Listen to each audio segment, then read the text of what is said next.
मला तर विश्वासच बसा नाही तू माझं प्रपोज ऍक्सेप्ट केलंय म्हणून. एक मिनिट. हॅलो. हे कुठे रे?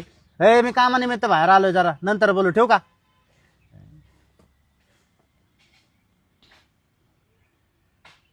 आपला आठवड्यात किती प्रेम लांब गेला आहे ना.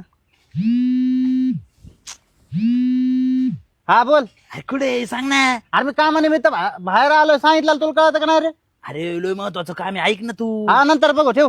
अरे भाई ते जर कळालं ना तुला, तू एवढा आनंदी होशील ना, आयुष्याचं दुःख दारिद्र्य सगळं बाहेर निघून जाईल माहितीये का. हा का? कुठे आहे? मी बागेत आहे, या. हा आलो आलो. हा अरे सन्या, मोकार आनंदाची गोष्ट आहे. तुझ्या आयुष्यातून तुझ्या मूळव्याधाला मुक्ती भेटणार आहे माहितीये का. तुला कसला बेकार मूळव्याधाचा त्रास होता. तू म्हणायचा ना मला कोंब बाहेर आलाय, मला आहे ना सहनच होत नव्हतं. तुला सांगतो गावठी डॉक्टर बघितलाय मी, सदा झोपे म्हणून. तुला सांगतो असा कांडीला मलम लावतो, खाप खूप मूळव्याधाचा कोंब तोडून टाकतो. भाई तुला असं वाकडं तिकडं चलावं लागायचं का? आता ताट मानेन चलशील. आणि आठवड्यापूर्वी जी पोरगी पटवायची होती का, ती अशी शेजारी येऊन बसली काय आधीच बसून